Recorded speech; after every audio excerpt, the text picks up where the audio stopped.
أما بعد فأعوذ بالله من الشيطان الرجيم بسم الله الرحمن الرحیم۔ میرے معزز سامعین و ناظرین، السلام علیکم ورحمۃ اللہ وبرکاتہ۔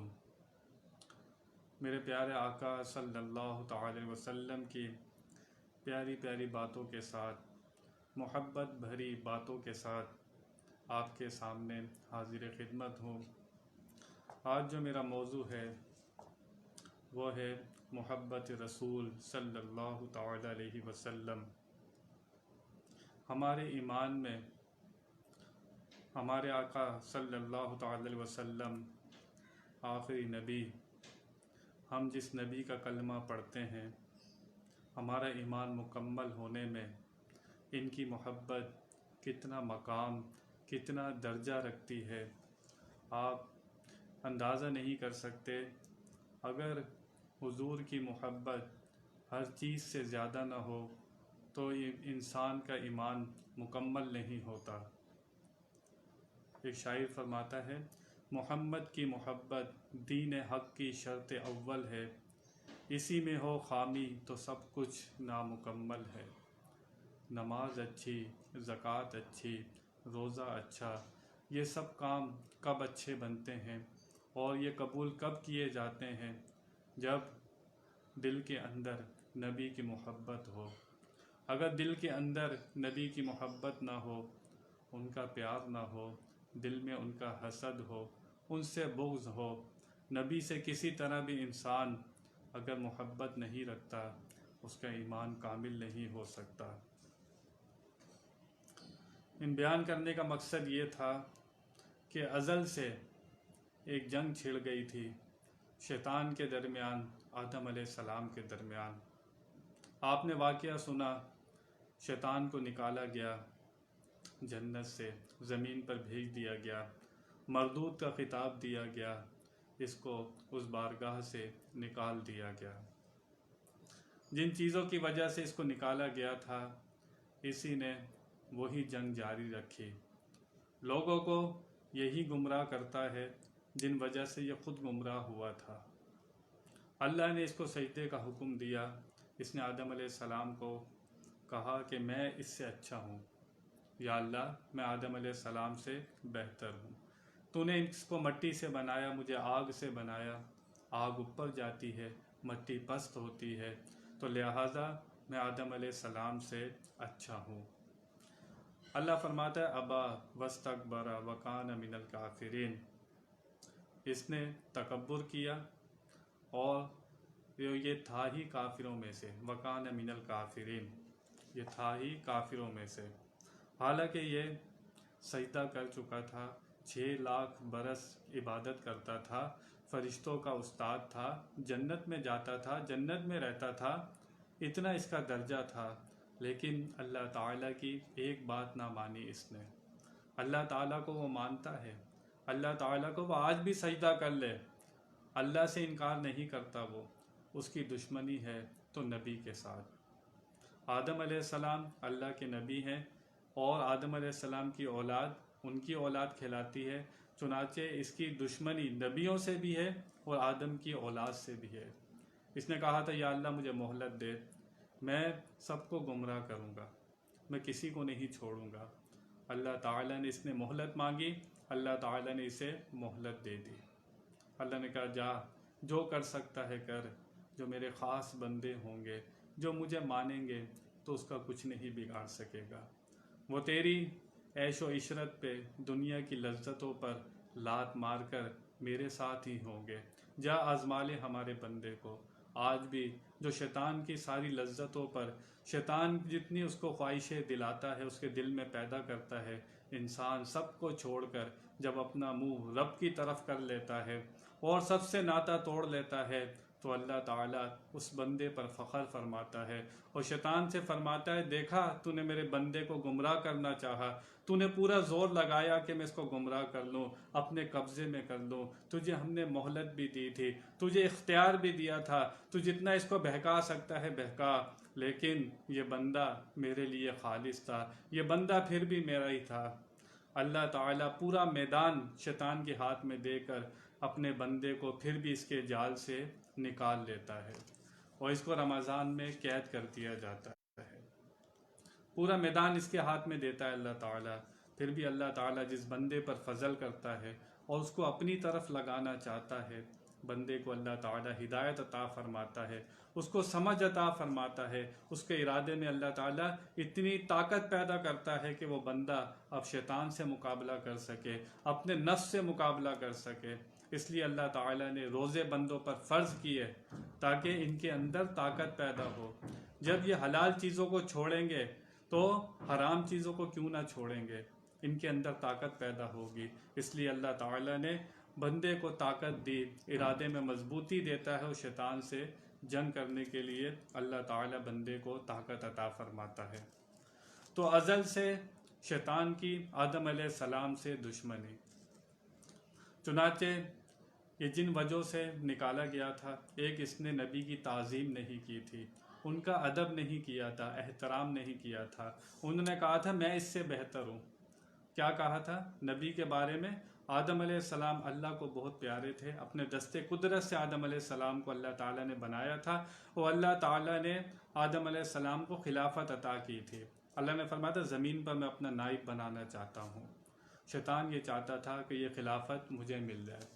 شیطان جو عبادت کرتا تھا وہ اسی لالچ میں کرتا تھا کہ مجھے اختیار مل جائے اور مجھے خلافت مل جائے، میں اللہ کا نائب ہو جاؤں۔ فرشتے بھی یہی امید لگائے بیٹھے تھے کہ یہ سب کچھ ہمیں ملے گا، لیکن اللہ تعالیٰ نے آدم علیہ السلام کو یہ خلافت عطا کی اور انسان کا بنانے کا مقصد بھی یہی تھا۔ کائنات کی اصل، کائنات کا مقصد، کائنات کی جان ہمارے نبی پاک صلی اللہ تعالی علیہ وسلم نے انسانی روپ میں دنیا میں آنا تھا۔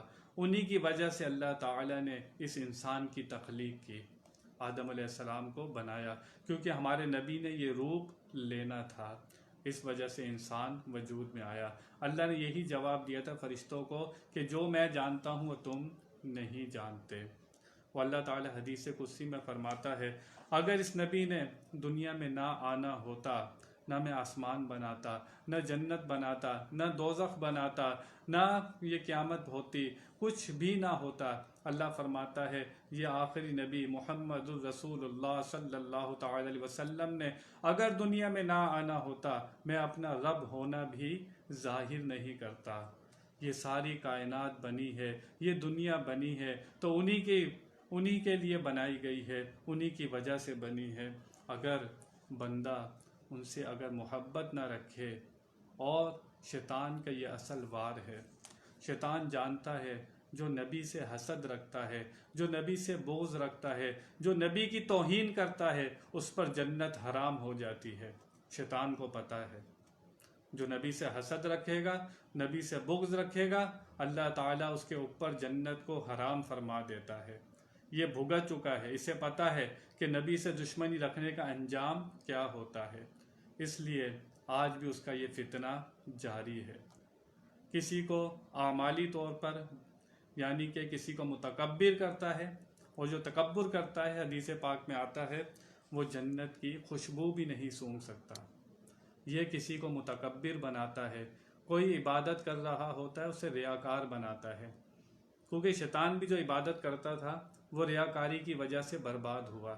اس لیے آج کوئی عبادت بھی کرتا ہے تو اس کو یہ ریاکاری مبتلا کر دیتا ہے، اس کی عبادت کو خالص نہیں رہنے دیتا۔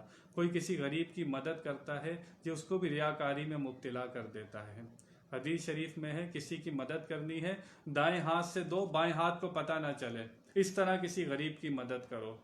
لیکن یہ شیطان کے وار ہیں، انسان کو اس کو سمجھنا ہوگا۔ اس کا سب سے پہلا وار بندے کے ایمان کے اوپر وہ کرتا ہے، وہ کیا کرتا ہے؟ نبی کی عزت اس کی نظروں میں کم کرتا ہے، نبی سے حسد پیدا کرتا ہے۔ ایسے لوگ آپ کے ارد گرد موجود ہوں گے جو یہ کہتے ہیں، ان کی زبان سے آپ سنیں گے، وہ کہتے ہیں جیسے ہم بشر ہیں ویسے نبی بھی بشر ہیں، ایسے جملے کہتے ہیں وہ۔ ہم نے کب انکار کیا وہ بشر نہیں ہے، لیکن ہمارے تمہارے جیسے بشر نہیں ہے، وہ بے مثل بشر ہیں، بے مثال بشر ہیں۔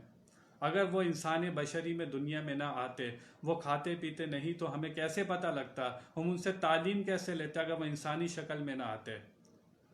اگر انسانی شکل میں جو آ جائے تم کیا سمجھتے ہو نور نہیں رہتا؟ قرآن میں واقعہ موجود ہے، حضرت مریم علیہ السلام کے پاس جبریل امینہ انسانی شکل میں، جبریل امینہ انسانی شکل میں، قرآن میں واقعہ موجود ہے۔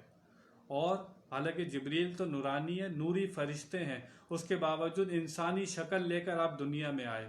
اور کیوں آئے؟ تاکہ میں تجھے سترا بیٹا دوں۔ 16ویں سپارے میں یہ آیت موجود ہے۔ جبریل امین انسانی شکل میں آ جائیں، ان کی نورانیت میں کوئی فرق نہ پڑے۔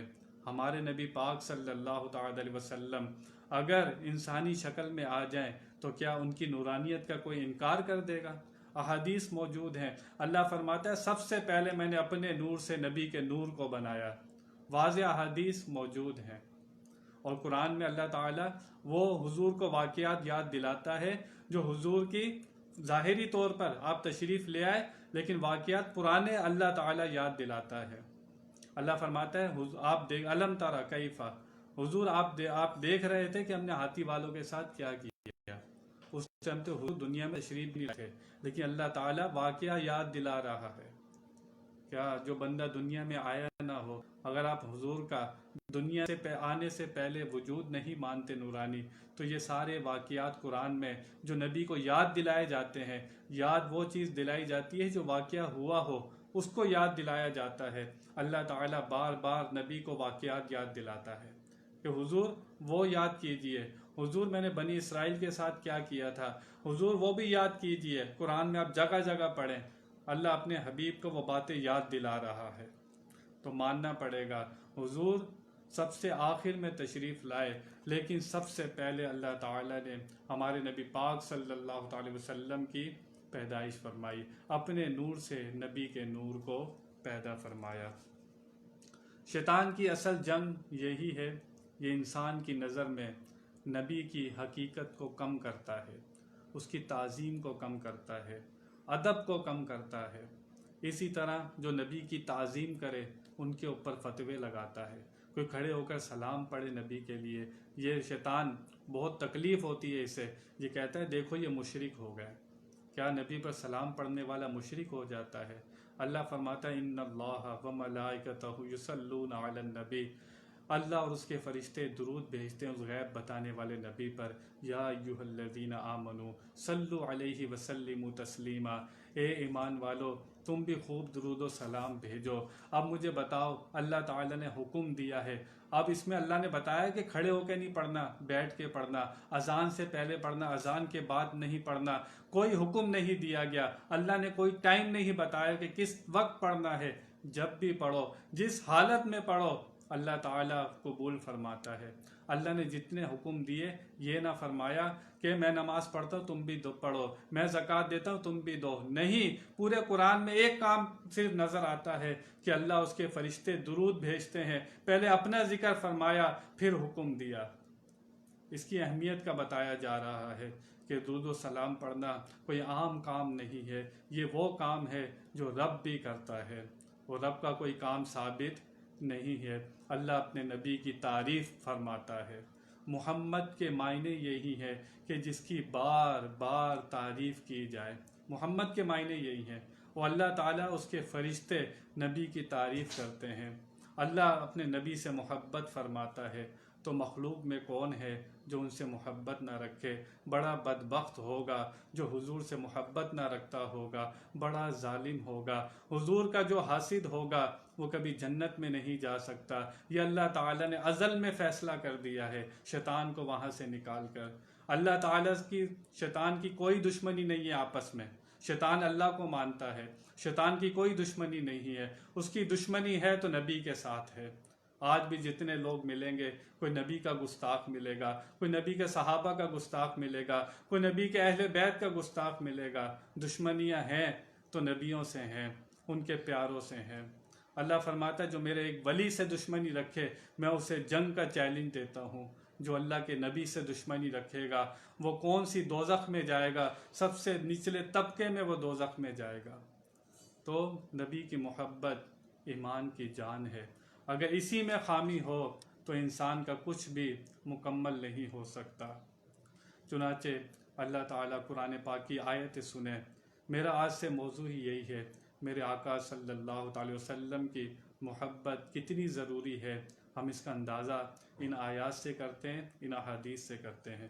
چنانچہ اللہ تعالیٰ قرآن پاک میں ارشاد فرماتا ہے، میرے حبیب سے فرما دیجئے، 10ویں پارے میں یہ آیت شریف موجود ہے کہ اے لوگو، تمہارے باپ، تمہارے بیٹے، تمہارے بھائی، تمہاری عورتیں، تمہارا کنبہ، تمہاری کمائی کے مال اور وہ تجارت جس کے نقصان کا تمہیں ڈر رہتا ہے، اور تمہاری پسند کے مکان، ان میں سے کوئی چیز بھی اگر تمہیں اللہ اور اس کے رسول اس کی راہ میں جہاد کرنے سے محبوب ہے تو انتظار کرو کہ اللہ اپنا عذاب اتارے، وہ اللہ تعالیٰ فاسقوں کو راہ نہیں دیتا۔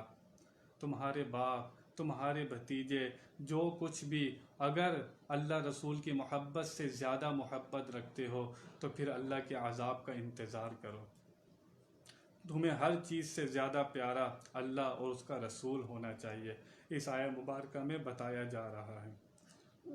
کوئی اگر اپنے باپ سے زیادہ محبت کرتا ہے، نبی سے کم محبت کرتا ہے، وہ ایمان والا نہیں ہو سکتا۔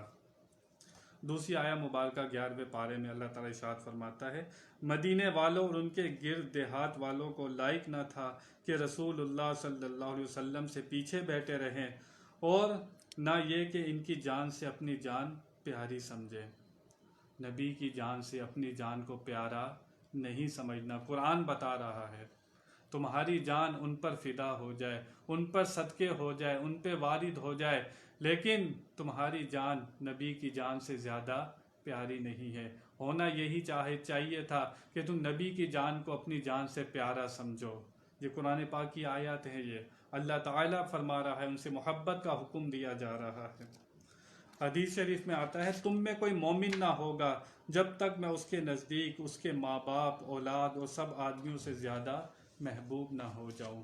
اپنے باپ، اپنی اولاد، اپنے بھائیوں سے زیادہ، ہر چیز سے زیادہ حضور فرماتے ہیں جب تک کوئی مومن نہ ہوگا، جب تک مجھے پیارا نہ رکھے گا۔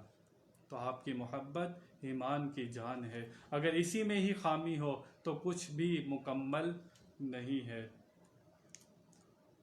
حضور اکرم صلی اللہ علیہ وسلم نے ارشاد فرمایا کہ انسان کو جب کسی سے محبت ہو جاتی ہے تو وہ محبت اس کو محبوب کا عیب دیکھنے سے اندھا، محبوب کا عیب سننے سے بہرا کر دیتی ہے۔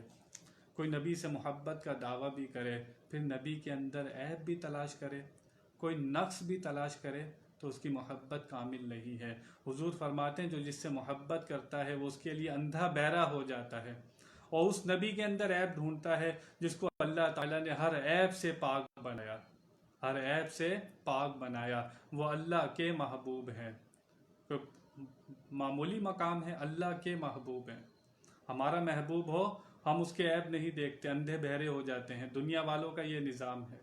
وہ اللہ کا محبوب ہے، تم اس کی عزت گھٹانا چاہتے ہو، تم اس سے لڑائی لے رہے ہو کہ حضور کھاتے بھی تھے، حضور بھول بھی جاتے تھے، حضور یہ کرتے تھے۔ اپنی اوقات دیکھو، ان کا کلمہ پڑھ کے تم مسلمان ہوتے ہو۔ جب تک نماز میں السلام علیکہ ایھا النبی ان پر سلام نہ بھیجو تمہاری نماز مکمل نہیں ہوتی۔ اذان میں جب تک ان کا نام نہ لو اذان مکمل نہیں ہوتی۔ کون سی جگہ ہے جہاں اللہ تعالیٰ نے اپنے نام کے ساتھ نبی کے نام کو نہ رکھا ہو؟ قبر میں بھی تمہیں جواب دینا پڑے گا، تمہارا رب کون ہے، تمہارا دین کیا ہے۔ اللہ چاہتا 2 سوالوں پہ فیصلہ ہو سکتا تھا، لیکن اللہ تعالیٰ نبی پاک صلی اللہ علیہ وسلم کی قبر میں شبیہ دکھائی جائے گی، یا حضور اکرم صلی اللہ علیہ وسلم خود تشریف لائیں گے۔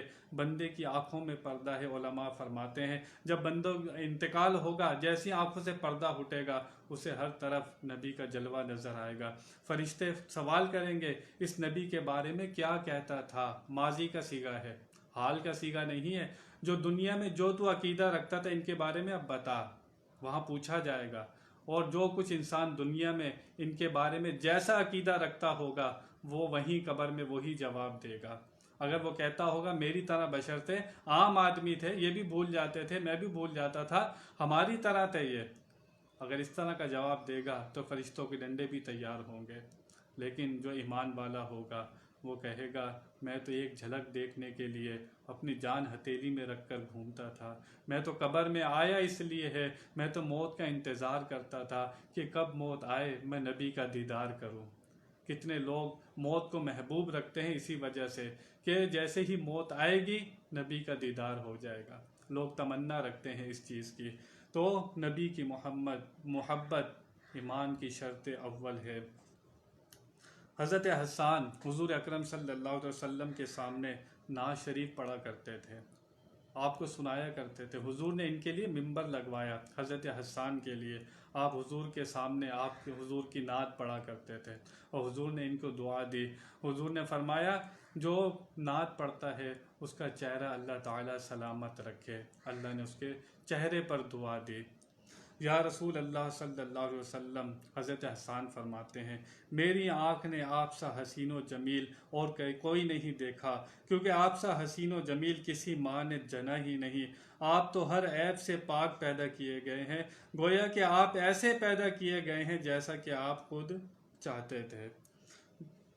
علامت محبت، حضور صلی اللہ علیہ وسلم فرماتے ہیں کہ جس کو جس چیز سے محبت ہوتی ہے وہ اکثر اسی کا ذکر زیادہ کرتا ہے۔ حضور نے کلیہ بتا دیا۔ حضور نے فرمایا جس کو جس سے محبت ہوتی ہے وہ اس کا ذکر زیادہ کرتا ہے۔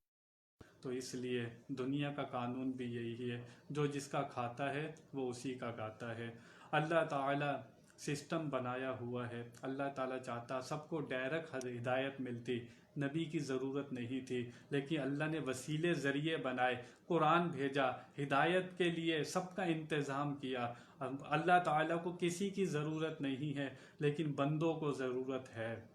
ڈائریکٹ اللہ تعالیٰ سے کچھ نہیں لیا جا سکتا تھا، ہم مخلوق ہیں، وہ مالک ہے، وہ کسی سوچ میں نہیں آ سکتا، کسی کی عقل میں نہیں آ سکتا، تو اس سے معاملات کیسے ہوتے؟ اللہ تعالیٰ نے نبیوں کو دنیا میں بھیجا اور کتاب دے کر بھیجا، اپنا پیغام سنانے کے لیے بھیجا، ہدایت بھیج دی گئی۔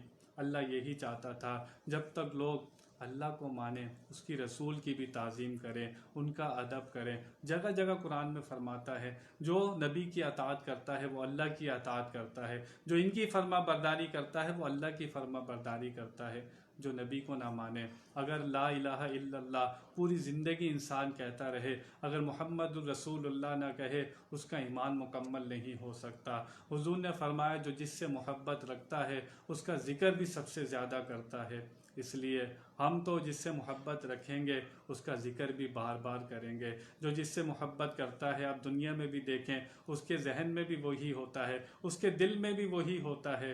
تو جو حضور سے محبت رکھے گا، حضور فرماتے ہیں کہ دنیا کے جس خیال میں بندہ مرے گا، جس کی محبت میں بندہ مرے گا، وہ قیامت میں اسی کے ساتھ اٹھایا جائے گا۔ جس کی محبت میں مرے گا کل قیامت میں بھی اسی کی محبت میں اٹھایا جائے گا۔ تو جو نبی سے محبت رکھے گا وہ نبی کے ساتھ اٹھایا جائے گا۔ نبی کی محبت ایمان کی شرط اول ہے۔ جو جس سے جتنی محبت کرتا ہے وہ اس کا ذکر بھی اتنا ہی کرتا ہے۔ ہمیں روزانہ حضور اکرم صلی اللہ تعالی وسلم پر تقریباً 100 مرتبہ، 500 مرتبہ، 1000 مرتبہ تو لازمی درود پڑھنا چاہیے۔